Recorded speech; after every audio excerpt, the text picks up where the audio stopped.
Hi అండి, hello నమస్తే. నేను మీ జర్నలిస్ట్ గోపిని. అయితే ఇవాళ ఫస్ట్ తారీఖు కాబట్టి అన్ని చోట్ల కూడా పింఛన్లు మంజూరు ప్రభుత్వ అధికారులు చేయడం జరిగింది. సచివాలయాల సిబ్బంది వీళ్ళంతా కూడా, ప్రజాప్రతినిధులు కూడా, ఎమ్మెల్యేలు కానీ మంత్రులు కానీ వీళ్ళంతా కూడా వాళ్ళ వాళ్ళ ప్రాంతాల్లో ఈ పింఛన్లు పంపిణీ కార్యక్రమాలు చాలా అద్భుతంగా చేపట్టడం జరిగింది. ముఖ్యమంత్రి గారు కూడా కొన్ని ప్రాంతాల్లో ఆయన కూడా పాల్గొని ఈ రకంగా పింఛన్ల ప్రక్రియలో ఆయన కూడా పాల్గొనడం జరిగింది. ఆయన చేతుల మీదుగానే కూడా పింఛన్లు, కొత్త పింఛన్లు, ఎందుకంటే వితంతువులు పింఛన్లు, ఒంటరి మహిళలు, ఇవన్నీ కూడా పింఛన్లు కొన్ని ఈసారి దాదాపుగా 4 లక్షల మంది వరకు కూడా దాదాపుగా ఇంకా కూడా కొంతమందికి ఇచ్చినట్లు చెప్తున్నారు. దాదాపు ఒక 4-5 కోట్లు ఎక్స్ట్రాగా కూడా ఈసారి బడ్జెట్ పెట్టినట్టు కూడా దాదాపుగా 2700 కోట్ల వరకు కూడా ఈసారి బడ్జెట్లో పైగా ఇవ్వడం జరిగింది ఒకే రోజులో. సో ఆల్మోస్ట్ 70-80% వరకు ఇచ్చేశారు. కొన్ని చోట్ల మాత్రమే ఏదో కొన్ని కారణాలతో కొంతమంది రాలేకపోవడం లేదంటే ఇట్లా ఉంది. బట్ రేపు గాంధీ జయంతి కాబట్టి ఎల్లుండి ఆల్మోస్ట్ అందరికీ కూడా ఇచ్చేస్తారు. సో కానీ ఉన్నటువంటి సమాచారం వాట్సాప్ గ్రూపుల్లో కానీ, అదేవిధంగానే కొన్ని మీడియాల్లో కూడా నేను ఇవాళ ఉదయం నుంచి చూశాను. కొన్ని చోట్ల కాకపోతే పర్టికులర్గా ఎక్కడ ఏందనేది తెలియడం లేదు. వాటన్నిటిపైన అంటే మనం ఆధారాలు కనుక్కోకుండా టక్కన మాట్లాడద్దు కాబట్టి మీడియా ఛానల్స్లో నేను చూశాను. బట్ నాకు వాట్సాప్ గ్రూపులో చాలామంది అంటే వివరాలు పంపించారు. సార్, కొన్ని ప్రాంతాల్లో గ్రామ సచివాలయాల సిబ్బంది మొండికేశారు, దండోరా కూడా వేయించారు గ్రామాల్లో. ఇట్లా పింఛన్లు మీరు సచివాలయాలకే వచ్చి మీరు పింఛన్లు తీసుకోవాలని చాలా ఇబ్బందులకు గురయ్యారు. దీనివల్ల పెద్దవాళ్ళు, అంటే వయసు పైబడిన వాళ్ళు, ఇటు ఒంటరి మహిళలు, ఇట్లా దివ్యాంగులు ప్రధానంగా చాలా రకాల ఇబ్బందులు పడ్డారు. మరి ఈ రకంగా సచివాలయాల సిబ్బంది వేధింపులకు గురి చేస్తున్నారు అనేది ప్రధానంగా కొంతమంది నాకు వాట్సాప్లో కూడా కొంతమంది పెట్టడం జరిగింది. కాకపోతే ఏ ఏరియా ఎక్కడ ఏందనేది వాళ్ళు పెట్టడం లేదు. అంటే ఆ విజువల్స్ కానీ లేదంటే ఫొటోస్ కానీ ఏదైనా ఉంటే పంపమంటే పంపలేదు.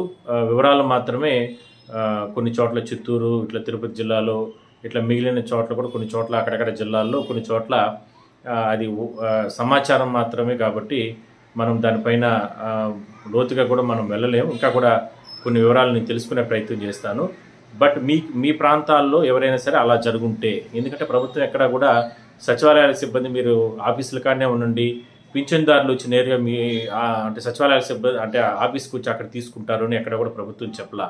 గత నెల, అంతకుముందు నెల యథావిధిగా ఇంటింటికి వచ్చి, ఎందుకంటే ముఖ్యమంత్రి గారే ఇళ్ల కాడికి వస్తున్నారు, చంద్రబాబు గారే ఆయనే వస్తున్నారు, మంత్రులు వస్తున్నారు, ఎమ్మెల్యేలు వస్తున్నారు, వాళ్ళ లబ్ధిదారులు వాళ్ళ ఇళ్ల కాడికి వచ్చి పింఛన్లు ఇస్తున్నారు.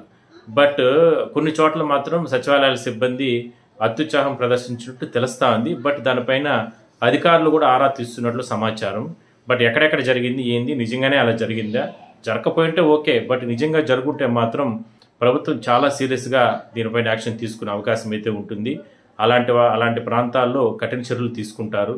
బట్ మీ ప్రాంతాలు అయినా అలా జరుగుంటే నాకు కామెంట్ రూపంలో అక్కడ ఫోటో కానీ, లేదంటే విజువల్స్ కానీ, లేదంటే సమాచారం కానీ, పలానా గ్రామ సచివాలయాల వద్ద ఇలా జరిగింది, పలానా ప్రాంతంలో ఇలా జరిగినట్లుగా ఉంటే కానీ మాత్రం మీరు కామెంట్స్ రూపంలో అక్కడ పెట్టండి.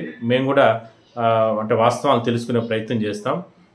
బట్ ఎందుకంటే మీ డిమాండ్ అంటే సచివాలయాల సిబ్బందికి, గ్రామ సచివాలయ సిబ్బందికి నేను చెప్పేది ఏంటంటే, మీ సమస్యలు ఉండొచ్చు, ఆ విషయంలో మా సీనియర్ జర్నలిస్ట్గా మాలాంటి వాళ్ళు కూడా మీకు సపోర్ట్ చేస్తాం. అట్ ద సేమ్ టైం ప్రభుత్వం ఎందుకంటే ప్రజల కోసం ఇంత కష్టపెట్టి, ఎంత ఖర్చు పెట్టి ఇన్ని రకాలుగా వాళ్ళకు సంక్షేమ పథకాలు ఇస్తుంటే దాన్ని ఆపడం కానీ, లేదంటే దానికి సంబంధించి లింక్ పెట్టి మీరు వాళ్ళ ఇబ్బందులు గురి చేయడం కానీ కరెక్ట్ కాదనేది అభిప్రాయం మాత్రం నా వ్యక్తిగతంగా చెప్తున్నాను. ఎందుకంటే మీరు ప్రజల కోసం సేవ చేయడానికి మీరు విధులు నిర్వహిస్తున్నారు. ప్రజలతో వాళ్ళు అంటే వాళ్ళు కట్టే పన్నులు కావచ్చు, అన్ని రకాలుగాను మీరు శాలరీస్ తీసుకుంటున్నారు. వాళ్ళను అంటిపెట్టుకొని వాళ్ళకి సేవ చేస్తూ వాళ్ళ సపోర్ట్ తీసుకొని మీ ఉద్యమాన్ని మీరు ఉధృతం చేయాలి.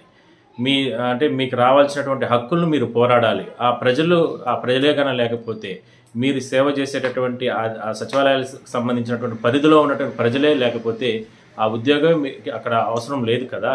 దాన్ని గుర్తించి దయచేసి మీరు ప్రజలను మమేకం చేసుకోండి. మీకు రావాల్సినటువంటి హక్కుల్ని మీరు తీసుకోవచ్చు, న్యాయబద్ధంగా మీరు తీసుకోవచ్చు. దాంట్లో అందరి సపోర్ట్ ఇస్తారే కానీ ప్రజల్ని, అదేవిధంగా పింఛన్ల సందర్భంలో ఎన్నో ఇబ్బందులు గురి చేస్తూ ఉంటారు. అలాంటి వారిని అక్కడ నేరుగా మీ వద్దకు వచ్చి అక్కడ వచ్చి పింఛన్లు వెళ్ళండి అని అనేది మాత్రం కరెక్ట్ కాదు. బట్ చూద్దాం, అంటే వివరాలు నేను ఇంకా కూడా సేకరిస్తాను, ఎక్కడెక్కడ అలా జరిగింది ఏందనే దానిపైన కూడా. ఒకవేళ మీకు కూడా ఏదైనా సరే వివరాలు వస్తే ఖచ్చితంగా మీరు న్యాయబద్ధంగా సచివాలయ సిబ్బంది మీరు ఫైట్ చేయండి. దానికి ప్రజలు మద్దతు ఇస్తారు, మాలాంటి జర్నలిస్టులు మద్దతు ఇస్తారు. ప్రభుత్వం కూడా మీకు న్యాయబద్ధమైనటువంటి అంశాన్ని పరిశీలన చేస్తూ ఉంది ఆల్రెడీ చాలా రోజుల నుంచి.